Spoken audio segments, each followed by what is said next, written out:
This call is now being recorded.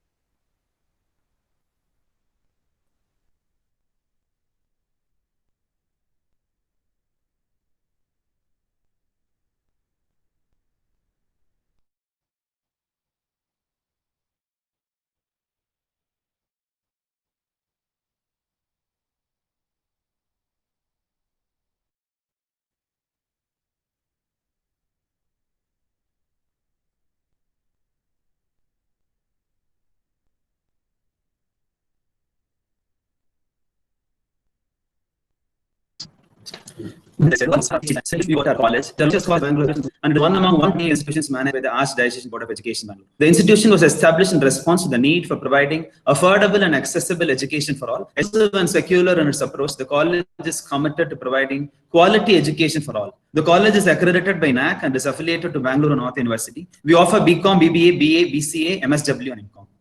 And dear participants, PhD aspirants, we all love the three-letter word PhD and the two-letter word DR.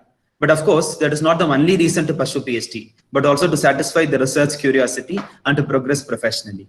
However, earning a PhD degree is not a cakewalk, as the scholar has to cross a plethora of stages, right from choosing the topic till the submission of research thesis as well.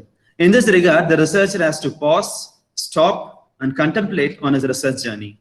This webinar has been organized for the PhD aspirants in social sciences and management to help them bravely walk in on the road to research, facing the formidable challenges on the way, and finally obtaining the much cherished PhD degree in the chosen fields. In this backdrop, we have a wonderful and a brilliant researcher as a speaker of the day. So let me introduce about the speaker. I'm so glad to introduce Dr. Jayachandran. He obtained his PhD from Pondicherry University after graduating in physics and social work from the same university.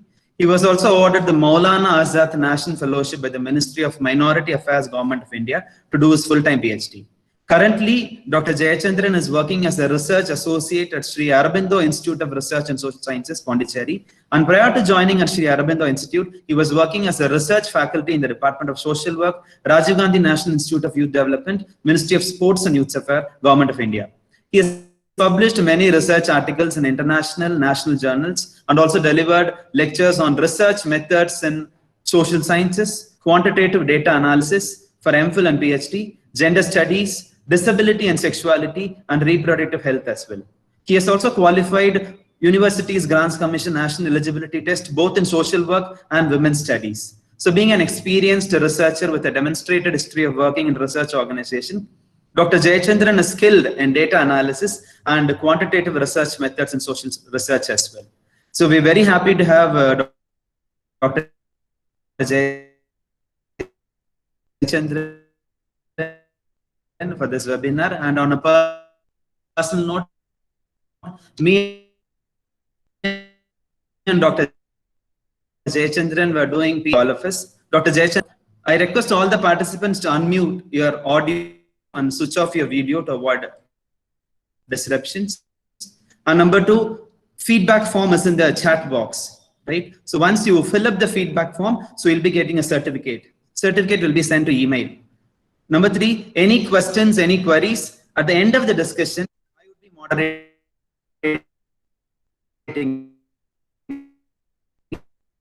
it, so taken on priority basis. And the feedback form would be enabled till 1 o'clock. I request all the participants to fill the feedback form to get your certificate as well. If you want your certificate, you have to fill your feedback form. It is mandatory. Thank you very much. Once again, I welcome all the PhD aspirants and participants, and it is over to you, Dr. Jayachandran.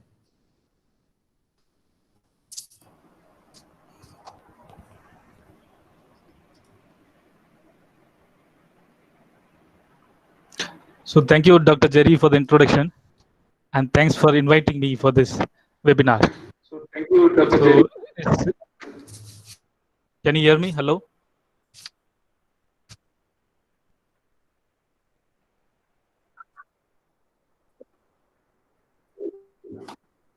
Dr. Jerry, can you hear me?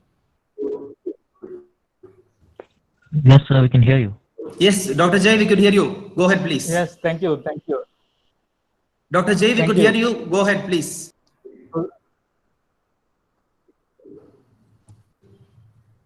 thank you, Dr. Jerry, for the introduction. So, very good morning to one and all. So, it's going to be a Dr. pleasure Jay. talking to all of you. Yes, yes. So, I hope you are able to see my presentation.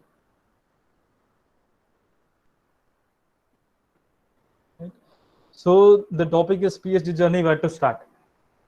So, I was told that all of you are PhD aspirants who are already working in colleges, teaching, and scholars who have completed the MPhil, and students, PG students who have completed and waiting to join for PhD. Right? So, why PhD? Why do you want to do a PhD?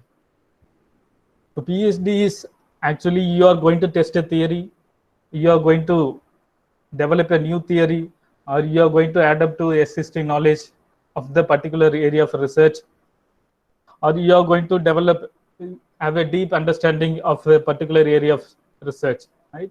These are the things that, since all of you are from this background, or all of you are from academic background, and you are already working in colleges, you'll be knowing very well about all these things, and you know what you are into it. Right? So we'll directly go into the topic. What are the possibilities that how you can get into PhD degree? Right? So these are the modes of admission for PhD. So every university will be having their own guidelines, right? So this I have taken from Pondicherry University. So if you have selected your university, you should first go to their website and see what is their guidelines for PhD, right? So if you want to join for PhD, there are two options. As you see in the picture, one is part-time and full-time, right? So under part-time, there are again two options. One is internal part-time and external part-time, right? So all these internal part-time are teachers who are working in a university college or in the colleges which is affiliated to that particular university with 2 years of experience, teaching experience. So they can apply under part-time internal, right? And teachers, even for teachers who are working in a higher secondary school with a master degree, the school which the only condition is that the school should come under the jurisdiction of that particular university, and they should have at least 5 years of teaching experience. If it is so, then those higher secondary teachers also can apply for part-time internal. And for non-teaching, if they have completed their master's degree and if they have 7 years of experience and 2 research papers, which is on their area of research where they are going to propose their research, if they have 2 research publications and 7 years of experience, they can also apply under part-time internal, right? And the other option is part-time internal. The other option is part-time external. So this part-time external, any teacher who is having 3 years of experience and a researcher who is having 3 years of experience can apply. The other option is that employees who are working in government organizations or employees who are working in non-government organizations who are having 10 years of experience plus 2 research papers in the area of their research, then they can also apply for part-time external, right? These are the options for part-time. Part-time people, you usually choose that who are already working in some college teaching or who are already employed somewhere. So they'll be choosing part-time, and you can decide whether you want to go into part-time internal or part-time external by following all the conditions, whether you satisfy this one or that one. So you can decide whether you want to go to internal or part-time internal or part-time external. The other option is full-time PhD scholar, right? Again, there are 2 options. One is you should go through an entrance examination, have an interview with the PhD committee members, then getting into PhD. That is one option. So that will happen only once in a year. In some universities, they conduct entrance twice in a year, right? The other option is fellowship, right? As you all might be knowing that UGC JRF. So if you are having a UGC JRF fellowship, you are exempted from entrance examination and you can join for PhD at any time in a year, right? Provided the supervisor has a vacancy and supervisor is interested in your research, right? But you can join at any time in a year, right? Besides that, the fellowship given by other ministries like Ministry of Social Justice and Empowerment, they are giving 2-3 fellowships like National Fellowship for SC, National Fellowship for ST, and Ministry of Minority Affairs is giving another fellowship called Maulana National Fellowship. This is for minority scholars, and there's one more fellowship for OBC candidates, right? So if you are having all these fellowships, it is on par with the UGC JRF. Right? So if you are having this fellowship also, you are exempted from entrance examination, and you can directly join for PhD at any time in a year. Is that clear? So we'll be discussing all these fellowships at later part. I have another slide on that, especially on fellowships. Right? Is that clear? So I'll be going to the next slide. So once you have decided whether which university you want to join, whether you want to join as a full-time or a part-time, then you should first decide whether you want to join as a full-time or part-time, right? If you are already working in some university or a college, then it is better that you take a part-time.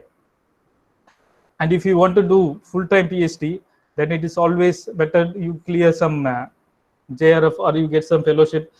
There are universities, central universities, where they give a university fellowship also. So part-time, full-time has many benefits. Part-time, since you are already working in some universities, you will not be able to do it full-time. So you should choose whether you want to do it as part-time or full-time. And again, in part-time, you should see whether you are fulfilling all the conditions of part-time, internal or external. So accordingly, you should choose. Then before doing that, you should choose your university first. Where do you want to do your PhD, right? Because PhD, you are going to do it for 3 years, 5 years, sometimes even 6, 7 years also. So you should choose a university where you feel that you will be doing better, right? So you should choose a university first. Then after choosing the university, you should select the department. Then go to the department and see the profile of all the faculties who are having the guideship, right? Then see their area of interest first. Like if your area of interest is matching with the area of the supervisor, then you approach them. If you're having a fellowship, you can directly approach them that you want to do a PhD, and you can send your proposals. You can start having your discussions. If it is part-time, again, if it is part-time internal, then you can directly meet the supervisor who is interested in your area of interest, and you can directly talk to them. Part-time external, in some universities, they say that you have to come through again entrance examination. Right? This part-time internal, teachers who are working in the same university or teachers who are working in the affiliated colleges are exempted from entrance examination. So that differs, as I already said, that differs from university to university, right? So you should choose your supervisor based on their area of interest, right? Then once this is done, you should prepare your basic proposal, right? Whether it is part-time or full-time, you'll be having an interview, right? Whereas you have to submit your proposal. So in your proposal, you should have basic information that what is your statement of problem, what is the research gap, what is the methodology that you are going to propose, what is your expected outcome. So all these things should be there in your proposal. That may not be a full-fledged proposal. So that you can develop later once you join for PhD. The other thing that you should keep in your mind when you're preparing for PhD is time frame. So you can ask some of your friends who are doing PhD, like part-time or full-time. So when they join for PhD, they'll be saying that I'll finish it in 3 years. But in most of the cases, they go for 5 years, 6 years. Only 3, like 1 among 10 scholars will be completing it in 3 years. Right? So most of the cases, they'll be going for 5 years, 7 years. Right? So you should ask their experience why it has gone to 5 years or 7 years. Like initially, they would have planned for 3 years only. Thing is that it is once you get into PhD, it is actually difficult to have a time frame and work on it. But when if you are strictly following the time frame that you have prepared, that you want to finish it in 3 years or 5 years, then you should have a framework in the beginning itself, time frame, that you will be able to finish it. I should finish my proposal in the year at the end of first year. I should start my data collection in the beginning of second year. You should have a time frame like that, and you should stick to that. That you should, at any cost, you should follow the time frame, right? Because most of the cases, as I have seen, most of my friends, most of my seniors, juniors have started. They said that they will finish it in 3 years, but most of the time it has gone to 5 years, sometimes 7 years also, right? So the other way is that you should have your long-term and short-term goals, right? Within 3 months, I will complete my proposal. Within 6 months, I will have my first doctoral committee meeting, wherein I will finalize my proposal. Those short-term goals and long-term goals, that within 1 year I will complete this, within 1.5 years I will complete this. So if you are having all short-term and long-term goals, it will be easy for you to stick to the time frame. And it is especially difficult for persons who are doing part-time, right? Because they'll be having other engagements. They'll be teaching in some university. They'll be having a family. If they're having a kid, if they're married, if they're staying away from university, then it's very difficult for them to dedicate time for the PhD work. But they should dedicate at least 2 hours in a day. At any cost, they should spend at least 2 hours in a day for PhD work. If they're not able to do that, then it is difficult for them.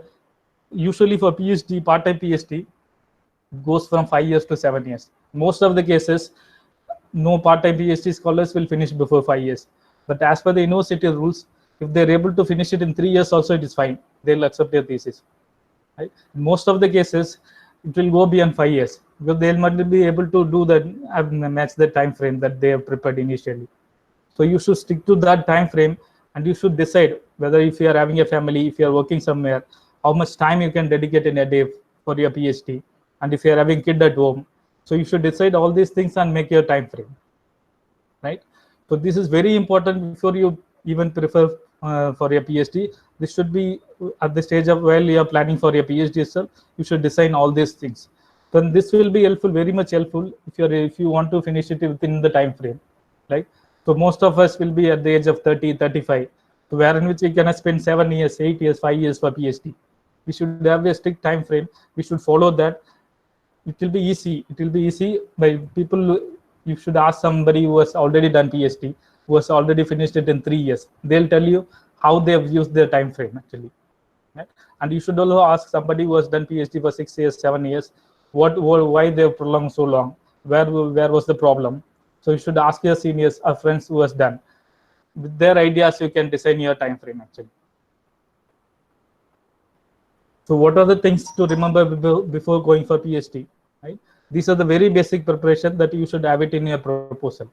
You should first decide what is your area of interest. Like some of the scholars know, they directly go for PhD with the JRF. In the interaction with the supervisor may suggest them some topic, which may not be the area of interest of that particular scholar. Right? Since the supervisor said, they'll be taking that as their area of interest, right? The PhD is not like a 2-year program or a 3-year degree that you have done. So this is the area of interest which you are going to think and do for another 3 years or 5 years. You are going to be in that area. You are going to read all the materials. You are going to attend workshops. You are going to attend seminars of that area of interest, of that area, right? So if it is not close to your heart, if you don't like that, then those 5 years going to be a very difficult time. You should never do that actually. You should stick to your area of interest, convince your guide somehow that you want to do it and do it in your area. So in some cases, in few cases, I have seen my seniors also. So they would have taken up some topic. After 2-3 years, they may not like it. Again, they'll change it then. So all those 2-3 years will go waste. Again, they have to start from the scratch, right? So you should decide your area of interest first. That's why I've said in the previous slide that based on your area of interest only, you should choose your supervisor, right? Don't choose your supervisor and then select your area. See first that whether your supervisor is interested in your area of research, because you are going to spend 3 to 5 years in that area only, right? And that is going to be your life. The next thing is that problem statement that you should have it in your proposal, right? To have a problem statement, you need to have a So to have a problem statement, you should have done an extensive review of literature and find the research gap. So based on the research gap only, you'll be able to do a problem statement. Then you have to say what is the significance of this study, right? Why do you want to do this study? Is it relevant? Is it relevant for this time? Is it relevant for this situation? Right?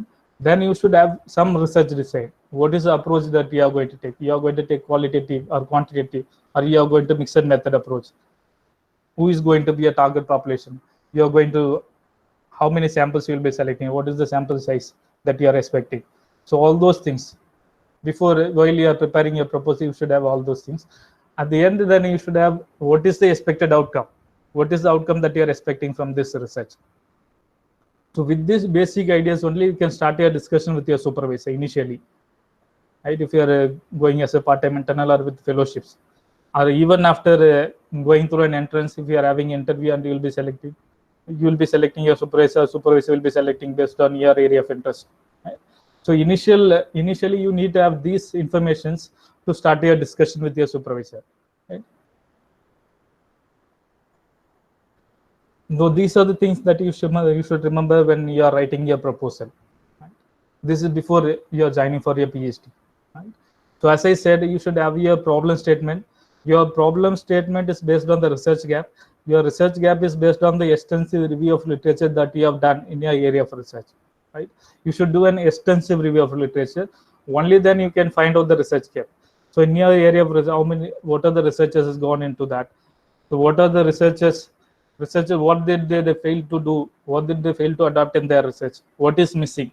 So you should find out that gap. Based on that, only you can have your problem statement, because you cannot repeat any study that is already being done by somebody else.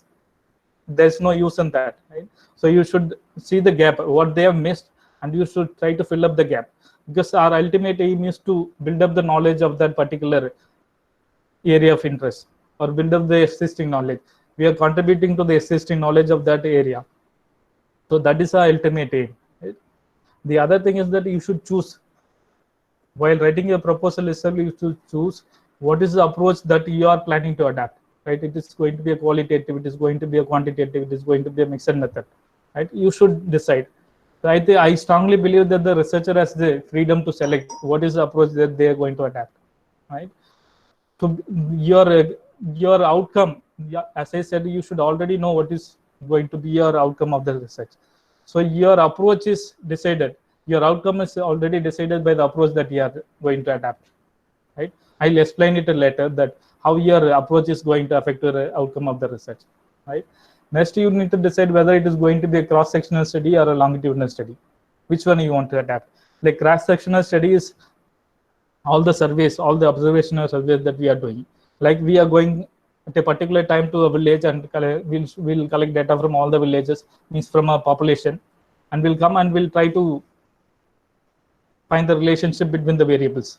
So that is at one particular time we go to a village and we collect data from all the respondents, means from all the population. So that is called as cross-sectional study. At one point of time we do a research. So longitudinal is different. Like for example, if you are doing some intervention in a village and you want to study their development, like once in 3 months, like first you'll give some intervention, and after 3 months you'll be studying what is the improvement, and again after 3 months you'll be studying what is the improvement. So at a particular interval of time you'll be meeting the same population, means same sample, and you'll be studying their development. So this may continue for years, this may continue for 3 years, 5 years, sometimes 10 years or so. If you are given some development initiatives, if you are doing an action research in a village, in order to see the effect, you may need 4 or 5 years. So at a particular interval of time, you will be seeing the same sample and you'll be collecting data from them. So that is called longitudinal study. So you need to decide what kind of study that you are going to take. The next important thing is tools of data collection. So in tools of data collection, you should decide whether you want, if it is a quantitative study, you'll be taking some standardized tools, or a self-structured interview schedule, or a self-structured questionnaire. If it is a qualitative, you'll be having an interview guide. Right? You should decide which one you wanted to take, because all these things will affect your data analysis and your outcome. Right? So you should decide which one you wanted to take, whether standardized tool or an unstandardized tool, or a self-structured interview schedule, or a questionnaire. Right? You should, if it is quantitative, and if it is qualitative, interview guide and the other FGD, other techniques. You should initially decide all these things when you are planning for PhD itself. Right? The other important thing is that you should decide which sampling technique you are going to use. Right? See, as you know, there are two sampling divisions, right? One is probability and non-probability. So if you are taking probability sampling, and that will affect your outcome in such a way. And if you are taking non-probability sampling, that will affect your outcome in such a way. I'll explain. Like if you want to generalize your result of the study, if you want to generalize to the whole population, like for example, if I am collecting data from a disabled in Pondicherry, and if I want, I'll be taking some 300 samples only, but I want to generalize my findings to all of the Pondicherry, that there are some 20,000 disabled persons in Pondicherry. If I want to generalize my findings to all of the 20,000 disabled persons in Pondicherry, then I should adapt probability sampling technique. Only if I adopt probability sampling technique, I can generalize my findings to all the population.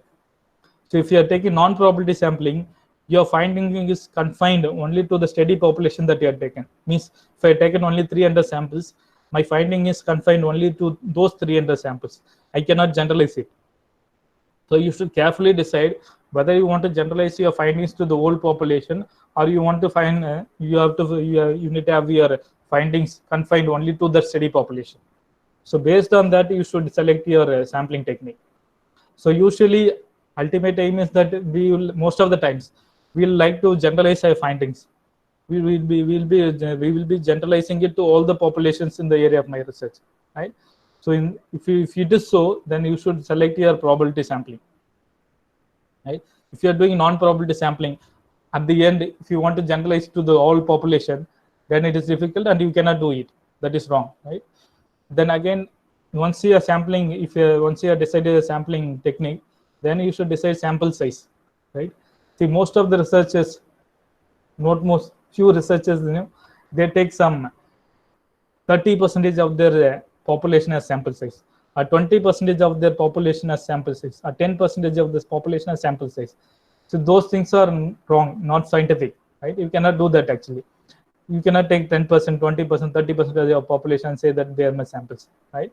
So you are not having any scientific way to selecting them, right? So there are many softwares, many formulas available to select sample size scientifically. So you should use one among those softwares for selecting a sample. If it is quantitative research, if it is qualitative research, it is different, right? You don't worry much about sample size and the other things, right? If it is quantitative research, and if it is research done by a person from management or from commerce, from economics, if they want to develop a model, and if they want to test a model, or if they want to compare two models, or if they want to predict something, if they want to do regression, then these things are very important. Your sample size, your sampling technique, the approach, the tools of data collection, means you should have taken a standardized tool for that, right? So all these things affect. And if you have not taken a standardized tool, for example, I'm saying, if you have not taken a standardized tool, and if you have not followed a probability sampling technique, you cannot do prediction, you cannot test a model, and you cannot build a model. So these things cannot be done if you are not taking standardized tool, and if you are not taking non-probability sampling, right? That you should keep in mind. If you want to build a model, if you want to test a model, if you want to do some parametric analysis, then you should take some tools which is standardized. You should take probability sampling, and you should have enough sample size, right? Only if these conditions are fulfilled, you can do parametric tests, right? So parametric tests are like t-test, ANOVA, correlation, regression. So all these things are called as parametric tests, right? Like few researchers, they do all the data collection, means they would have taken non-probability sampling, and they would have not taken adequate sample size, and they would have taken unstandardized tool. At the end, they will be saying that I want to do t-test, ANOVA, correlation, regression. See, that is not possible. That you cannot do. So all your approach, tools of data collection, sampling technique, sample size affect your test actually. So the other option is that if you are not following, if you have taken non-probability sampling, and if your tool is not standardized, then you can go for non-parametric sample, non-parametric test, right? So instead of t-test, you'll be doing Mann-Whitney. Instead of ANOVA, you'll be doing Driscoll-Wallace. Instead of correlation, you'll be doing Spearman correlation, right? So there are also equal tests in non-parametric. The only thing is that you will not be able to generalize your findings to whole population. Only if you do parametric test, you will be able to generalize your findings to all the population, right? And in case if you are doing a qualitative research, then you will be doing test analysis. And you should know what are the things that you need to have for doing a test analysis. What are the software that you need to learn, right? So all these things matter when you are preparing a proposal. See, most of the scholars know they prepare a proposal without knowing all these things in the beginning, and at the end they wanted to do parametric test, and they wanted to test a model, they wanted to build a model. Then it is difficult. That's why I'm saying while you are preparing your PhD proposal itself, you should have an understanding of all these things, because everything is interrelated. Your approach is affecting your tools of data collection, your tool is affecting your sampling technique affects your sample, then it affects all your analysis, right? The other thing is that you should keep in mind that as per the ICMR guidelines, Indian Council of Medical Research, they have suggested that if any research including human being, then that research should undergo ethical consent. That should undergo by an ethical committee in an institution, and they should approve it. They should ethically clear it. Only then you can do the study. So nowadays every university is having this institute ethics committee. Once you have done your proposal and your tools of data collection, you should get it approved by the institute ethics committee. Right? Only then you can start your data collection. And this is also very helpful when you are planning for your publications. If you are sending it to any international journal, they will be asking you whether your study is ethically cleared or not. If your proposal and tool is not ethically cleared, then they might not publish your research. Right? So that is very important, that you should keep it in your mind when you are preparing your proposal. So this is title of the thesis that everybody asks, that how should I prepare? How should I frame my title? Right. So every good thesis should have these things in their title. Right. One is they should, in the title should say the focus. The title should say the area of interest, and it should convey what is the research design that they have adapted, and it should convey the population and sometimes geographical location also. See, for example, I have given a title here: Barriers to Internet Banking Adoption, a qualitative study among the corporate customers in Tamil Nadu. This is a sample title that I have given. So here, see, the barrier is the focus here. See, our main focus is on barriers. We are studying the barriers. What is our area of interest? Area of interest is internet banking adoption. So that is our area of interest, and we are focusing on barriers in internet banking adoption. Right? And our research design. Research design is a qualitative study. So research design is qualitative study, and the population is corporate customers. Location is Tamil Nadu, right? So these things you should have it in your title. Like in olden days, you would have seen that a study on with special reference to. So those things are, people are not using it nowadays, right? You should have your title like this. Don't use a study on this thing and with a special reference to. So don't use those things. You should focus. You should have your title like this, right? And there is no hard and fast rule that your title should be like this. There is no hard and fast rule. You should discuss with your supervisor and you should finalize your title like this. And some researchers also say that location is not necessary in the title. So those things you can discuss with your supervisor and you can finalize it. And this title you can do it at the later part of your research also. Means after 1 or 2 years also you can refine your title. Initially in the proposal, I'm just suggesting that you can have your title like this. So once your proposal is ready, you'll be going for PhD interview once you are selected. Right? So PhD interview is not as difficult as we are thinking. It's very simple, because the committee, the PhD interview committee, so they'll be looking at your proposal and they'll be seeing whether you are having enough knowledge on the area of the research that you have proposed. Because you have proposed it, they'll be seeing what is your understanding towards that and what is your knowledge towards the area of research that you have proposed, right? And they'll see whether you are having any prior experience to the research area of research that you have proposed, right? And if you are having any publication, then it is well and good. So that will support that you have already having some experience in your area of research. And next thing that they'll focus more is that whether the proposed methodology that you are having understanding towards the proposed methodology, whether it is clear, whether you are selected is right or wrong. So those things only they'll see.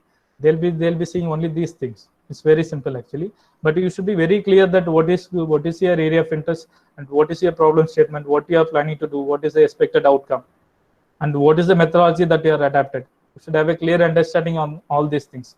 So they'll ask questions only from your proposal. They'll not ask anything else. It is from your proposal only they'll be asking questions. What is your area of interest, whether you have enough knowledge on that, whether the methodology that you have adapted is right, whether you are having enough understanding towards the methodology that you have adapted. Right? The other important thing that you should focus is publication. So as I've already said, for part-time PhD scholars, those who are opting for part-time PhD, so the university will be expecting some 2-3 publications from them in the area of their interest, right? And your supervisor will be expecting 2-3 publications before you join for PhD. So while you come for interview, you should bring your 2 publications with you, right? So nowadays UGC has created a care list, as all of you know, right? They have selected a list of journals wherein you should publish only in those journals. If you publish in some local journals, some paid journals, then it is of no use. They'll not accept that actually. If you want to publish something, then go to UGC website and see the UGC care list and see whether the journal which you are planning to publish is under that list or not. If it is not there, please don't publish it. That will go waste. Nobody is going to give any credit for that actually, right?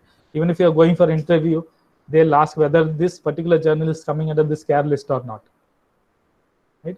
So you should go to the UGC website and see the care list, whether the journal which you are planning to publish is coming under that journal or not, coming under that list or not. And they have 2 lists. UGC care list have two things. One is UGC care list group 1, which under group 1 they have selected a few journals and they have put it under that category. UGC care list 2, group 2 is that, and those journals are globally recognized database. From globally recognized database, that is Web of Science. If your journal is coming under Web of Science or Scopus, then it is well and good that you can directly publish it then. So those journals are accepted. If it is recognized by Web of Science or Scopus, then it is accepted. You'll get credit for that.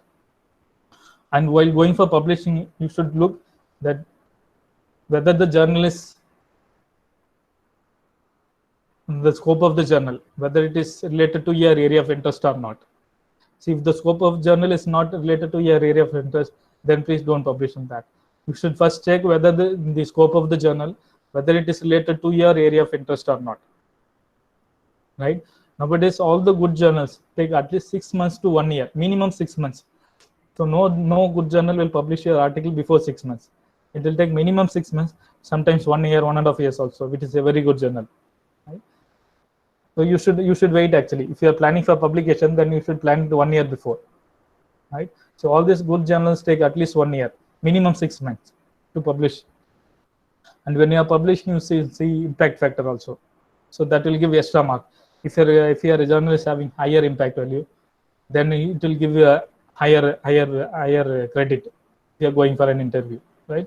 You should see all those things. See, I'm just touching upon all these topics. We are not going deep into that, right? So when you want to publish, you should go to the UGC care list and see whether your journal is coming under that list or not. If it is from a globally recognized database like Web of Science Scopus, then it is well and good.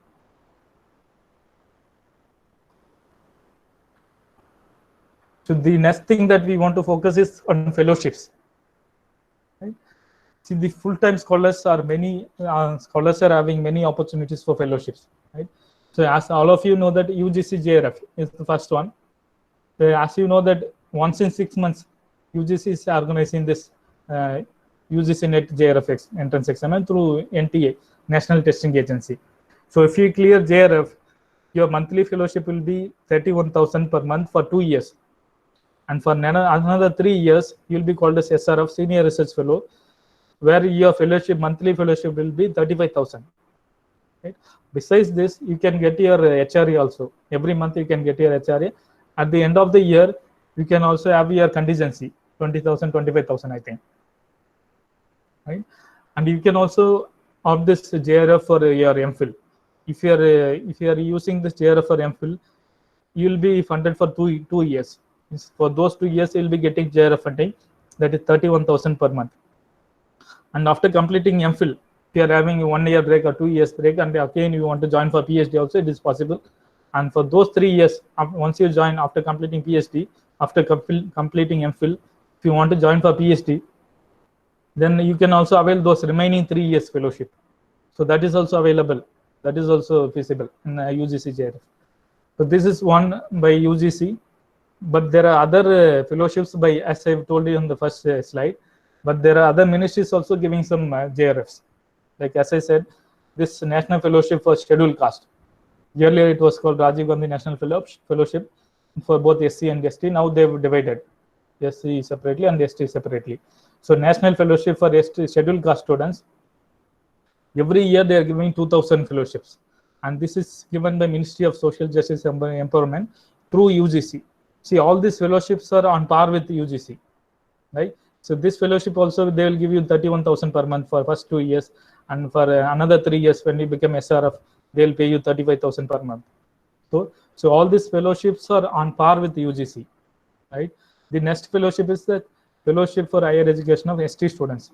So this is 750 slots every year, and this fellowship is given by Ministry of Tribal Affairs, and the amount is same as JRF, UGC JRF.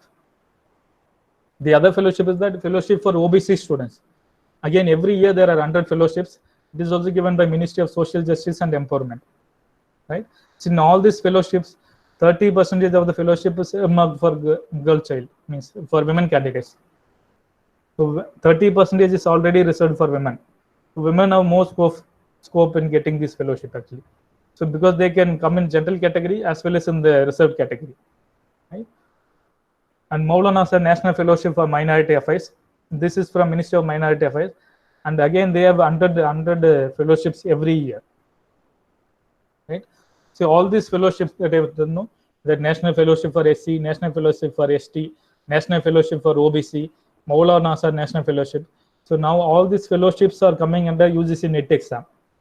Now in the recent guidelines that I have seen, when you want to avail these fellowships, you should write your NET exam first. You should clear your NET exam, and then you should apply for these fellowship systems. Since every year they conduct exam twice, no? So these fellowships also divided into 2 categories now. So as I said, Maulana Sir Fellowship is 100 slots every year. So they have divided into 2. The first 500 slots will be filled in the first NET exam. Means first 6 months they will be having a NET exam, right? The first 500 slots will be given to the NET exam, and second 500 will be given to the next NET exam that is conducted by NTA, right? So this 100 is divided into 2. First 6 months there will be a NET exam, and 500 seats will be given to that people who have cleared those NET exam. And second 500 will be given for the second half, right?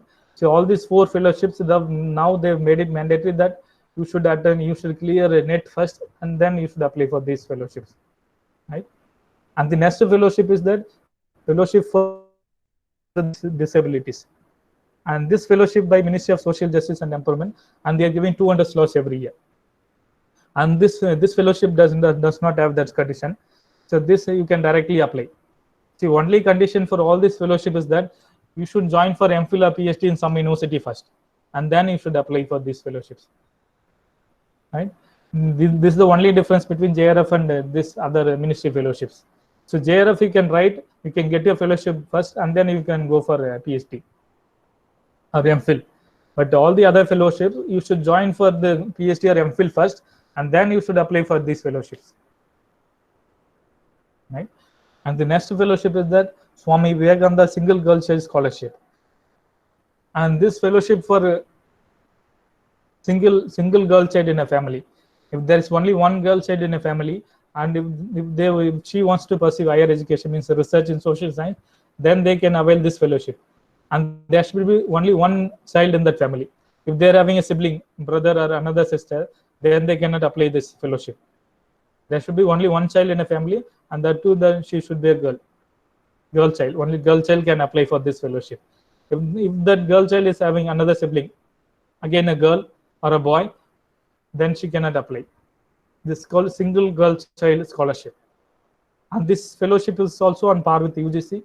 They'll be getting 31,000 per month and 35,000 per month for next 3 years.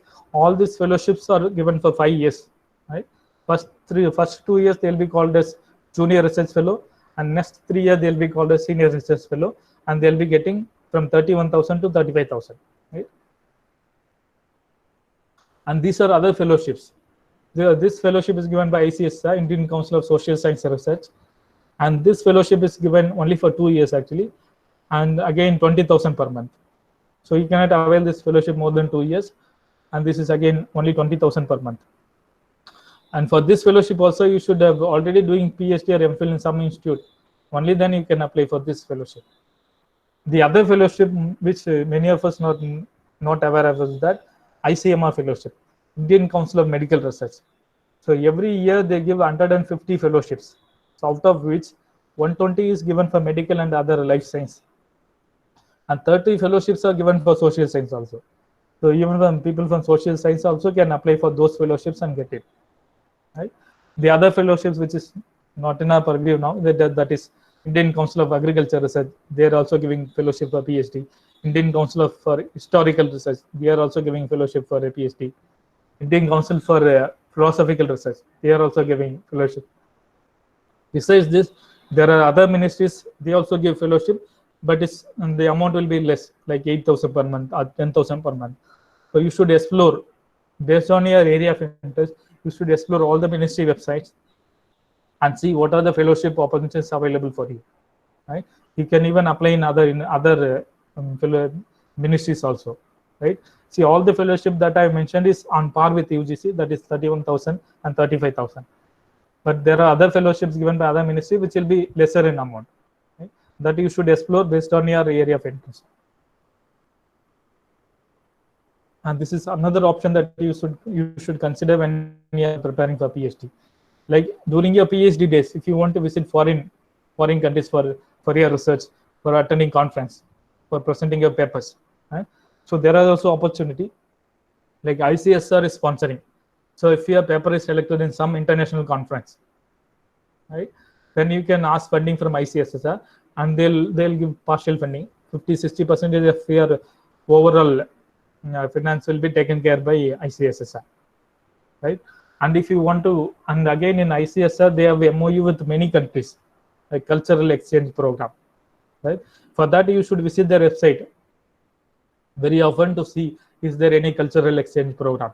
If you find, you should send your proposal and other things, and you can, if you are selected, you can go to foreign countries like a cultural exchange for 3 months or 6 months for a data collection or for review of literature, for other things, right?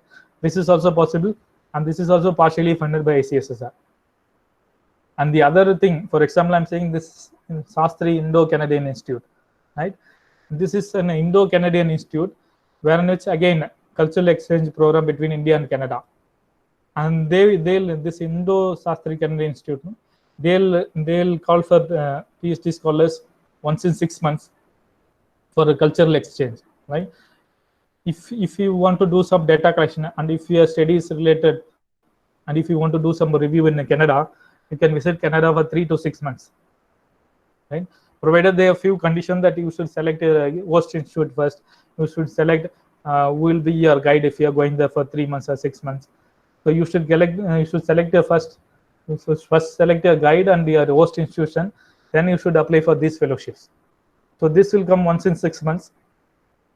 If you follow these things, this will be very helpful. And if your research is really related, if you really want to visit Canada for your research, then they'll really help you to get into that. There are many other institutions like that you should explore based on your area of interest. Right? So other than this, if you want to, there are other private grants. If you want to go for a travel grant, if you want to present your paper, or if you want to go for some conference, if you want to attend some more workshop, there are also other private grants which you can find. So this another website, this ngobox.org. So when you go to that website, you'll be seeing other private fellowships which are available for scholars. Other, you can take up some short-time research, 3 months, 4 months research during your PhD. And you will also get some travel grants. You should see whether your research is matching with that. And if you really need it, they'll help you actually. There are many other websites that you can explore, but I'm just saying that when you're planning for PhD, if you're having a plan to visit foreign countries, then you should consider all these things. Because when you apply for these things, it takes at least 1.5 years to process. You cannot just do that. If you want to visit in 2021, then you should do it now. When you plan it now, you can visit in 2021. Right? You should plan it a year before. Right? And these are, I'll take another 5 to 10 minutes. I'm finishing. So this is a reference manager. So mostly scholars know this reference will come at the end of the thesis. So they think that they can do it at the end, but it is completely opposite. This reference manager, you should start it from the beginning, from the day you plan for your PhD, because you plan it with the review of literature. You'll be doing an extensive review of literature, but you'll not be keeping any reference. You'll not be having following any reference manager, right? At the end of your PhD, after 3 years or 5 years, you'll be struggling to make a reference, right? So that is very difficult. That you should never do actually. You should start using some softwares. So these are softwares for reference manager like RefWork, Zotero, EndNote, Manly, MS Word. MS Word also has some referencing thing, right? So among which Zotero is open source. All the other things you need to pay. This EndNote and Manly are free to some extent. Means you can manage some 200 to 300 references. Beyond that, you need to pay. But so Zotero is open source that you can freely download and use it. The use of these reference managers are that so whenever you are reading an article, you can, if it is relevant to your research, then you can directly put it in your reference manager. So it will be there always. You can take it at any time, right? So you'll be collecting reference from the first year to the end. Means you'll be collecting reference for 3 years or 4 years. It is very difficult for you to note it down in the paper. Or if you are, the other advantage is that if you are reading some news on the mobile, if you are reading some news on the website, so it is difficult for you to note it down in paper. That too, you should have it for 5 years, 4 years. That is difficult. But if you are using these softwares, no, you can directly send a link to this software, and this will save it as a reference, and you can retrieve those references at any time. So I suggest that all the PhD scholars who are planning to do PhD should learn any of these references, actually referencing softwares. That will be very much helpful, because I have seen that scholars who spend 3 months, 4 months for writing reference at the end of their thesis. Anyhow, they'll be under tremendous pressure while they are submitting the thesis, and this reference manager will add up to their pressure. So this is very simple if you are using some reference managing software. I suggest you should learn at least this Zotero, EndNote, or Manly. Even if you are not able to get these softwares, initially you can start with MS Word. I'll show you how to at the end how to use MS software, MS Word for reference, for example. The other thing that you should consider is plagiarism. This is very serious now, and if you are doing it, it is again an offense. This is a criminal offense, right? So using someone else's work in your own work without the proper consent, acknowledgement, or without the proper citation, even if it is your previous work, right? In this copy and paste you should avoid. Even if you are writing a proposal, you cannot take somebody else's work and put it in your paper and say as if it is your work. See, you should give a proper acknowledgement or citation. So you are taking, it's nothing wrong in taking from others' work, but thing is that you should give them proper acknowledgement and proper citation. If it is done, then it is okay. It's not a crime. And if some people do that if they are writing a paper. For example, if I published a paper 2 years before, and I am writing a paper now, wherein which I am taking some reference from that paper, previous paper that I have submitted 2 years back. Even if I take my previous work and put it in my paper, again this is called self-plagiarism. I cannot do that. Again, I have to give proper citation that this particular portion has been taken from the previous research that I have already published. That should also we should do. Proper citation should be given. Like as I said that nothing wrong in taking from others' content and putting, but with the proper citation and acknowledgement, again that is also having a limitation. So when you are submitting your thesis, right, to the university, nowadays all the universities are having this plagiarism software. So they'll run your thesis and the plagiarism software and see how much plagiarism you are having. They'll not call it as plagiarism, they'll call it a similarity index. Right? Plagiarism actually a criminal offense, that is giving without a proper citation and acknowledgement. That is criminal offense. And this I am saying with the proper acknowledgement and citation also, we cannot give more than 20%. Right? Most of the universities allow only 10% of similarity. They call it similarity. Right? Even if you are giving proper acknowledgement and citation, you can have only 10% of that kind of thing in your thesis. Remaining 90% should be of your own. right? And some university may extend, may allow up to 20% of similarities, right? And 80% should be of your own, right? Even after giving acknowledgement and proper citation. Okay? That you should keep it in your mind while you are preparing for a PhD itself.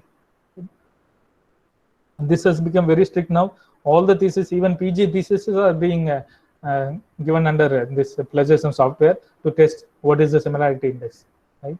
So you should avoid copy paste. And these are the other softwares that I'll suggest, right?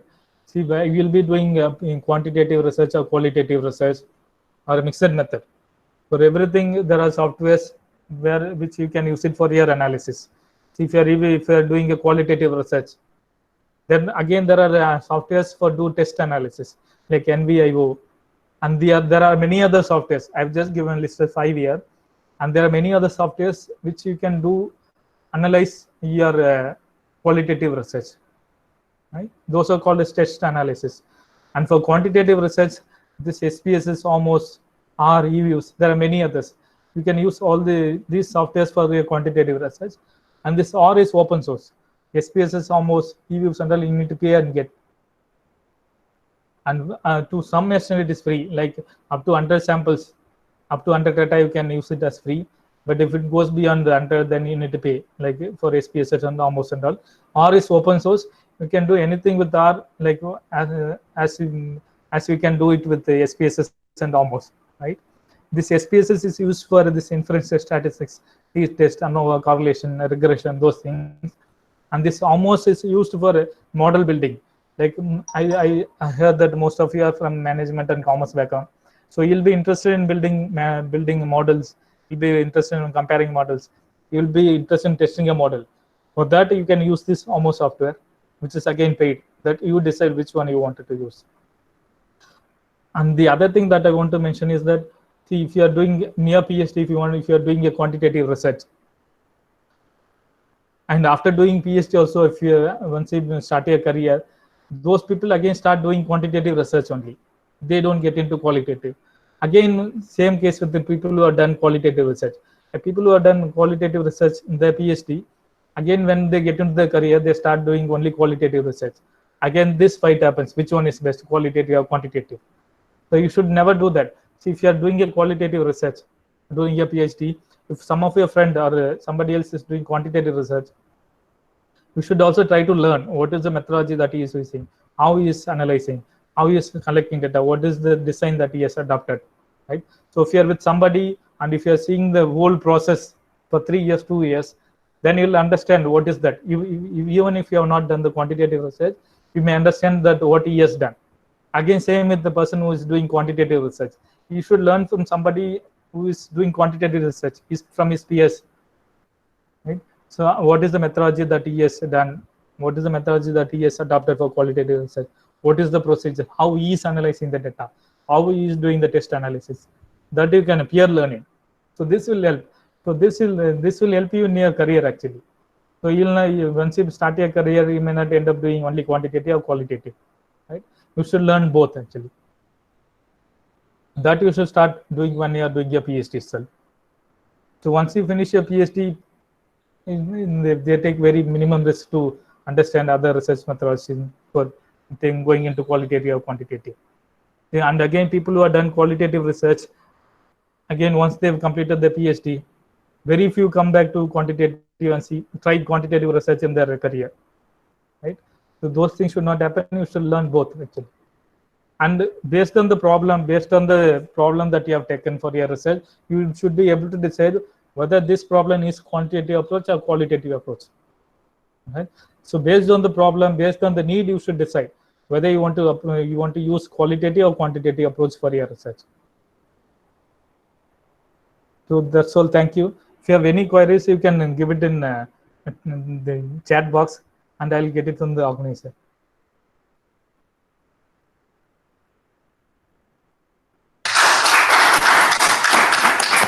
Thank you, Dr. Jayachandran.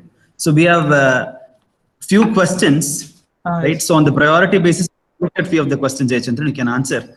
The first question is from Sharmila Sundar. So she's asking which PhD has more value, part-time PhD or full-time PhD? So it is not on value based actually. It is based on your situation actually. See, if you are teaching in a college, you may not stop and go. You may not take a full time PhD, right? If you are already in a government job, so you cannot take leave for 5 years and do full time PhD. So it is based on your situation that you should select which one is best. Like part-time PhD, the only demerit is that you may not be able to give enough time for your research, like as a full-time scholar is giving, and that will take a long time. Means it will take 5 years, 6 years, 7 years also sometimes if you're doing part-time. And if you are doing full-time, then you can complete it within 3 years or 5 years if you are sticking to the time frame that you have prepared. So it is mainly based on your situation that whether you can do PhD, you can do part-time or full-time. So it is mainly based on your situation and your interest actually. If you want to do it for if you want to finish it in 3 years or 3 years, then better you should go for full-time. And if you want to dedicate some 5 years also, like by dedicating 2 hours per day, then better you be in part-time PhD. And if you're already working in some college, if you're already in teaching profession, then it is better you do part-time PhD. Because you will be anyhow you are going to be in that area of research. You'll be in the you are in that subject only. So you'll be able to give enough time for your research if you're teaching. Yes, thank you, Jay. Question number 2 from Kavya Vijay Kumar. She's asking to say something about patent right. Patent right. Patent right. Yes. Okay, if they want to apply for patent or they want to take some tools or use some design. See, like I didn't get it clearly, but I'm saying if you want to use some scales like standardized tool which is already patented by somebody else, then you should get prior permission from that person to use it in your research. All these standardized tools you cannot just see it from a website and can directly start using it. You should get permission from that particular person, particular author, that whether they're allowing you to use it or not. See all these person, they'll allow you with certain conditions that you should give proper acknowledgement, or sometimes they may also ask you to pay for that.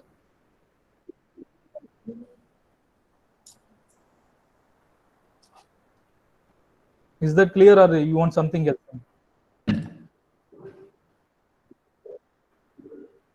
Hope Kavya Vijay Kumar would have listened to the response. Right, we'll take the next question from Sapna Shah. Right, she's asking how to approach a research supervisor. How to approach? Dr. Jayachandran, could you hear me? Yes. Approach a research supervisor. How to approach? Okay, fine. So if you're having a JRF, if you're already having a fellowship, then so you should you should select a university first and go to the department website and see the profile of all the faculties, right? And based on their area of interest, you would have selected the supervisor. Now you should directly contact them through mail that we have seen their profile and you are interested in doing research in this area, and ask them whether they're having any vacancy. So as per the latest guidelines, as far as I know, assistant professors can take only 4 research scholars, associate professors can guide only 6 research scholars, and the professor can guide up to 8 research scholars. And as per the latest guidance, again, if there are only 4 research scholars, if assistant professor is guiding, if that scholar has submitted a thesis this year, and we cannot consider that as a vacancy now, and the supervisor has to wait until the particular scholar gets his degree. So that particular scholar may get his degree after 1 year also, after going through the evaluation and other things. So only then, after 1 year only, that will be considered as vacancy, right? So once you approach your supervisor, you should tell them that you are interested in working with her, and your area of interest is matching with her, and you should ask them whether he or she, that professor, is having any vacancy.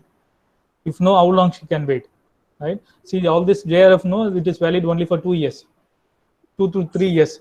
So before that, you should join in some university. If you're not joining in some university for 2 to 3 years, then it becomes invalid. Your JRF becomes invalid. So you should also see that how long you can wait. If the supervisor is asking to wait for 1 year or 1.5 years, if it is okay with you, then you can wait. Unless you should find some other supervisor. See, all these supervisors, if you are interested in their area of interest, they'll actually welcome you and they'll love to see your proposal and they'll guide you actually how to get in other things. And the next question, Jayachandran, thank you very much. The next one is from Amrita Narang. She's asking some of the tips to accept a journal to be published. Okay, for sending your papers to a journal.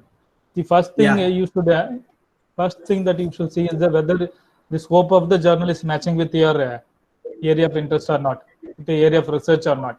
That's the main thing.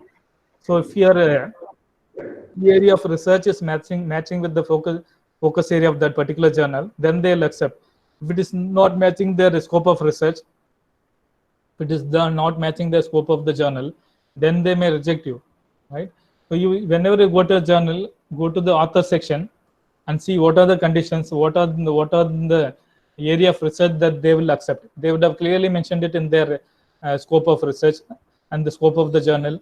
And in author section, they would have clearly said that if you fulfill all these conditions, then we can send your papers to them, right? So when you follow those conditions, then it will be easy actually. First thing, scope of the journal, whether it is matching to your area of interest or not, and you should go to their author section and see whether they're expecting. See, some journals, no, they don't accept papers from scholars. They accept papers only from professors and people who are practicing it, right? They don't accept papers from scholars, and they don't accept papers which is an extract from a PhD thesis or an extract from MPhil thesis or an extract from a PG thesis. If they find it that way, they'll not accept it.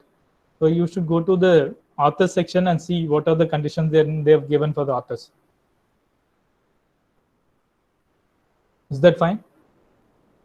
Yes. The next question is from Syed Salman. His fellowship is only for full-time scholars. Is fellowship available only for full-time scholars? Yes, all these fellowships are available only for full-time scholars. So part-time scholars cannot avail any fellowship, right? And no other private institution also giving private fellowship also is not available for part-time scholars. All these fellowships are only for full-time scholars. See, part-time means that you are already working somewhere and you are earning, right? And this full-time means that you are fully into this research and you are not earning anything, right? All these PhD scholars will be in the age of 30, 35. So they need financial assistance, you know. So the financial assistance is given only to full-time scholars.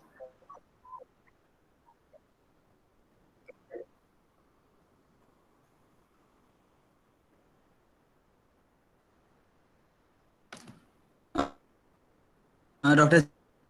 Jay, the next one is from Dirika Sharma. She is asking the difference between thesis and dissertation. Difference between. Your voice Hello? is breaking. Dr. Jerry, your voice is breaking. Yes. Now see, the question from Dirika Sharma, she's asking the difference between thesis and dissertation. Okay. See, in dissertation, we call it for all this master degree and MPhil and all, we call it as dissertation. And PhD, we call it as thesis. But in when you go to other European countries, it is interchange. They call PhD as dissertation and thesis. It's interchange actually in the European countries. But in Indian context, we actually call PhD as thesis and the other master degree and MPhil as dissertation.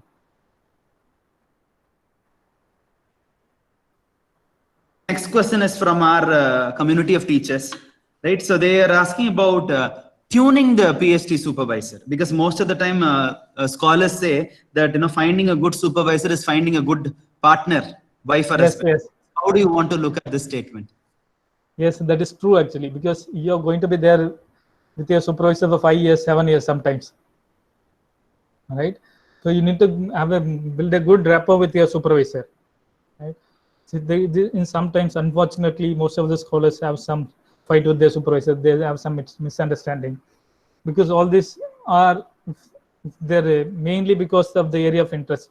the guide may ask you to do something, means do it in some other area, and you will say that I know I want to do only in this area. So all these misunderstandings will happen between scholar and the supervisor. This happens in most of the cases, but you should know the scholar should be because the scholar is in a vulnerable position now, right? The guide is already working in a college and they're having a guideship. Only the scholar is in vulnerable position. So scholars should manage it somehow that you've already got, because changing a supervisor in between is again a problem. See, in few cases you can change, but again it creates many other problems. That you should manage, the scholar should manage it somehow, go in hand in hand with your supervisor and try to finish it.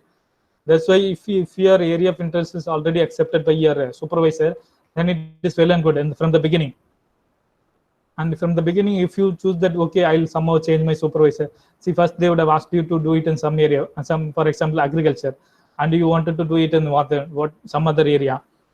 And you may feel that after 1 year or 1.5 years, I'll tune my supervisor. Then I'll make him or her to accept my new area. So that will not happen. That risk you should never take. From the beginning you should see whether your guide is interested in your area of interest or not. No, if you see it in that way, then it is fine. So for a few scholars, after 1 year or 1.5 years, also the problem is start. There's some misunderstanding. Since the scholar is in a vulnerable position, scholar should somehow manage. That's what I'll say. But it is up to the scholar whether you want to change your. There are also options.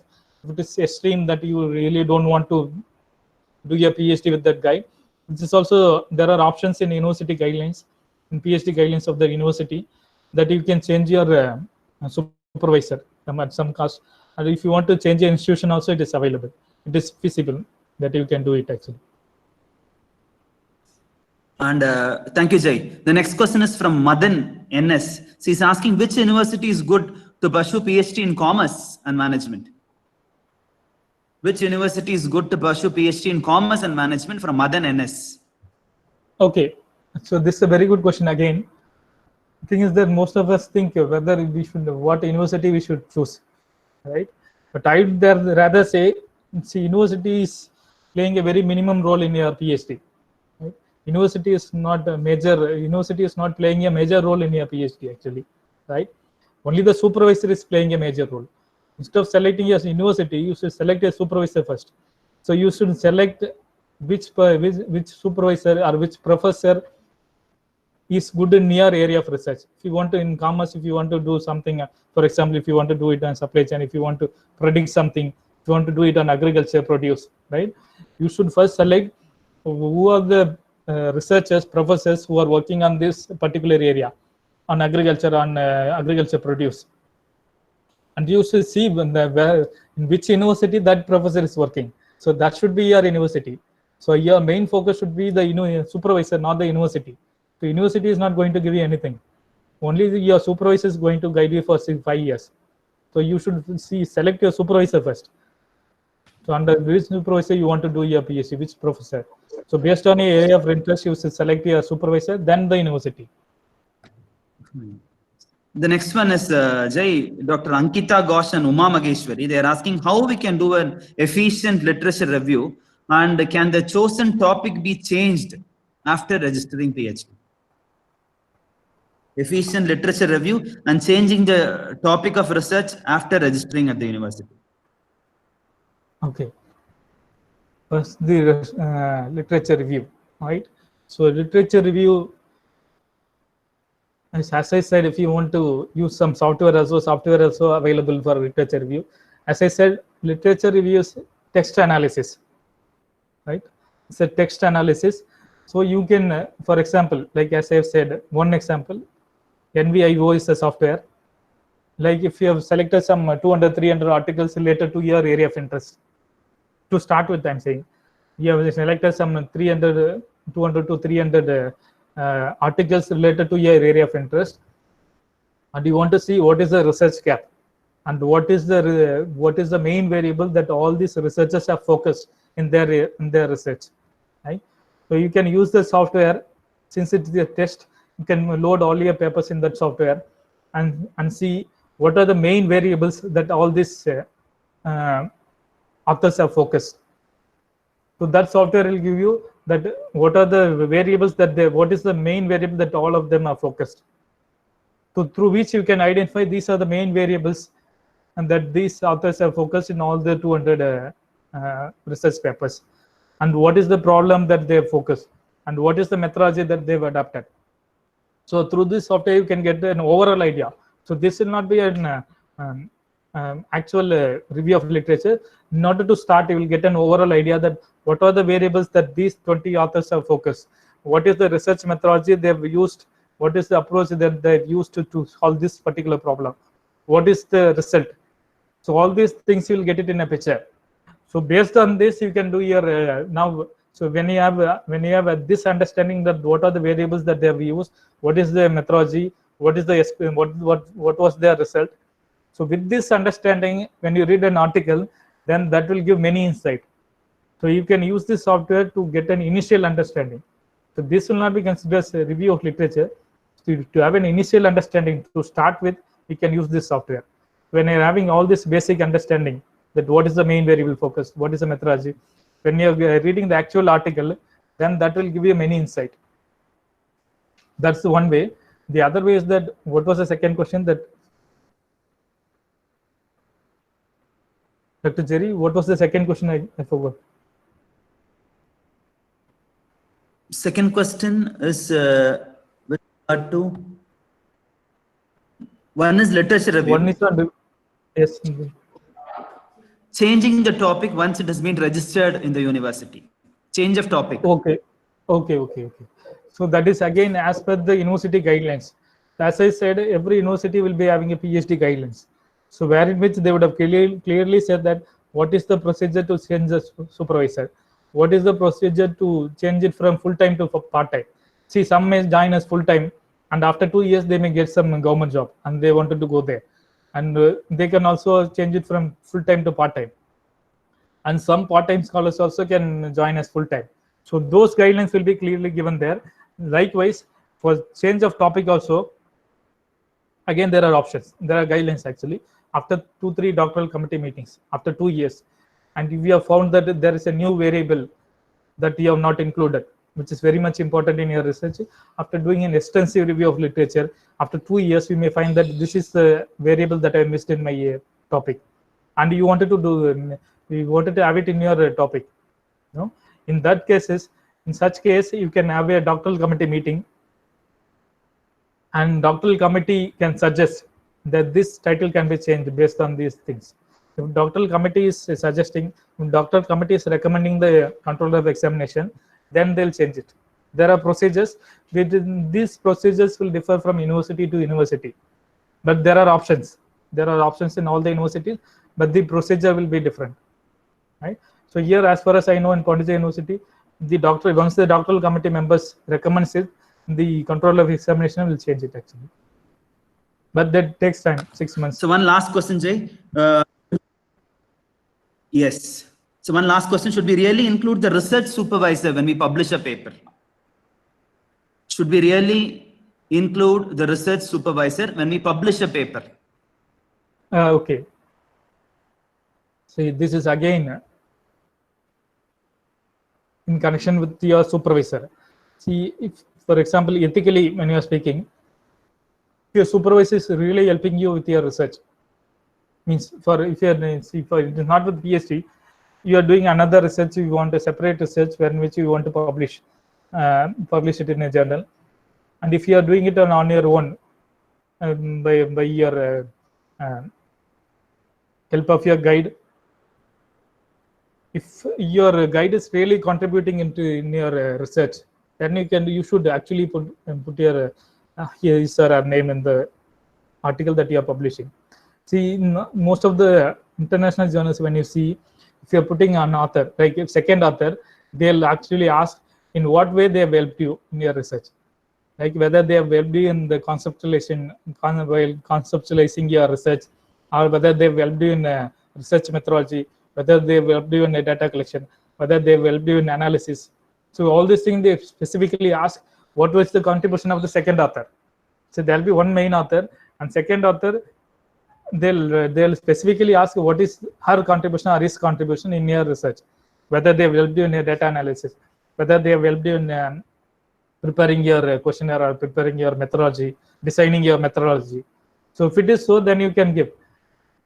So if he or she is not part of all these things, means in the research that you are doing, separate research that you are doing, then you can actually publish it without with the concern of your supervisor.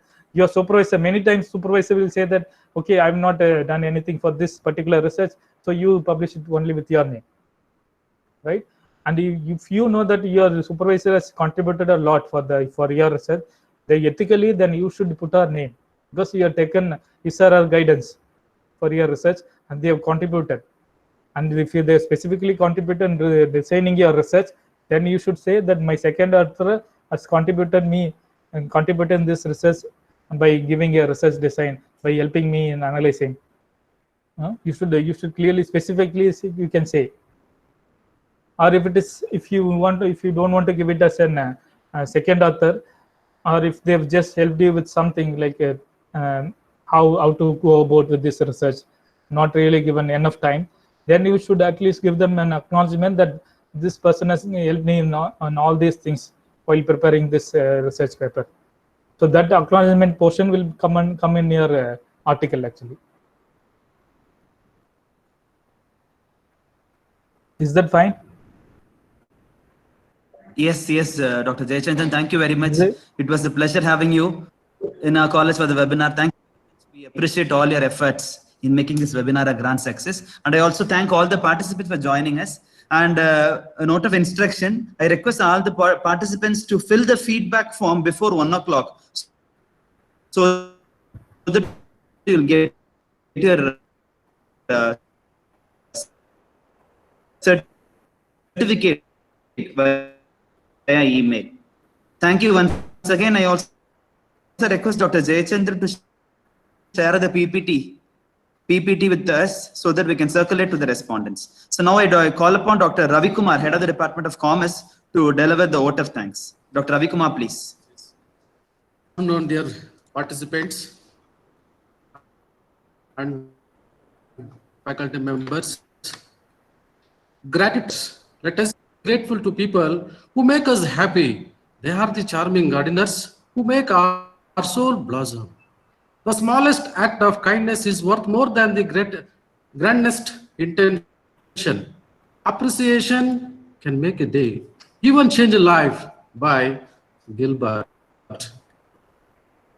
I thank distinguished speaker Dr. Jayachandran from Pondicherry for making an excellent presentation and making this webinar interesting and meaningful. First of all, thank you. I would like to thank our management and Father Vinu Fabian, our manager, for gracing and most distinguished Sister Philomena Cardoza. I express our profound gratitude to our teaching faculty, Dr. Jerry Richard, Robin, Satyanarayana, Saranya, Alistair, Vignesh, Hemant, and others for their efficient organization and technical expertise in this webinar, a grand success. Last but not least, I would like to thank participants and volunteers. Thank you so much. Thank you, one and all. So thank you so much. It was really a pleasure talking to all of you. And thank you, Dr. Jerry Richards, for the opportunity, and Sister Philomena for the opportunity. Thank you. Thank you so much. So I'll share my PPT with you, Dr. Jerry. You can share it with others. Yes.